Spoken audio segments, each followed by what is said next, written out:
Kementerian Komunikasi dan Informatika menyelenggarakan kegiatan fokus group discussion dengan tema jaringan diseminasi TV lokal di Sanur. Menurut Direktur Pengelolaan Publik Kementerian Komunikasi dan Informatika, Kemenkominfo Sunario, kegiatan ini bertujuan untuk memberikan informasi dan mendapatkan masukan sekaligus berbagi pengalaman dalam menyebarluaskan informasi kepada masyarakat melalui televisi lokal di Bali. Direktur Pengelolaan Media Publik Kementerian Komunikasi dan Informatika, Sunario, menyampaikan kegiatan fokus group discussion sebelumnya telah dilaksanakan di Solo, Yogyakarta, dan Bandung. Kegiatan ini bertujuan untuk memberikan informasi, mendapatkan masukan, dan berbagi pengalaman dalam menyebarkan informasi kepada masyarakat melalui televisi lokal, sekaligus memperluas jaringan melalui televisi lokal karena televisi lokal saluran tertinggi di masyarakat. Lebih lanjut, Sunario mengatakan saat ini dalam penyebaran informasi visual yang diproduksi kantor berita Antara, baik dalam bentuk film maupun berita investigasi, dengan memanfaatkan media lokal yang ada di tanah air. Hal tersebut dalam rangka membangun komunikasi dan kerjasama antara media televisi lokal dengan pemerintah, guna memperluas penyebaran informasi publik kepada masyarakat.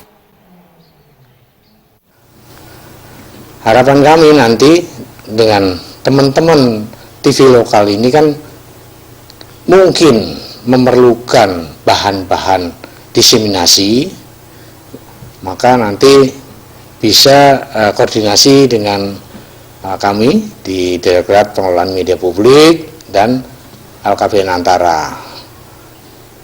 Karena produk-produk PSO yang dikelola oleh kantor berita Antara, harapannya ini nanti bisa tersebar ke seluruh lapisan masyarakat. Sehingga karena produk-produk PSO ini adalah harus mengandung unsur 3E plus 1N, ya, educating, empowering, enlightening, pencerahan, pemberdayaan, dan tentunya pendidikan, mendidik, ya. Nah, dan dalam kerangka Negara Kesatuan Republik Indonesia. Kasubdit Media Luar Ruang dan Audiovisual Kemenkominfo, Dik Sadaka, menambahkan, melalui FGD ini sekaligus menawarkan kerjasama dan hubungan kemitraan antara televisi lokal dengan Kemenkominfo di bidang konten dalam upaya menyebarkan informasi yang lebih luas kepada masyarakat, baik melalui penayangan film maupun berita-berita investigasi maupun features. Era Widya, Bali TV.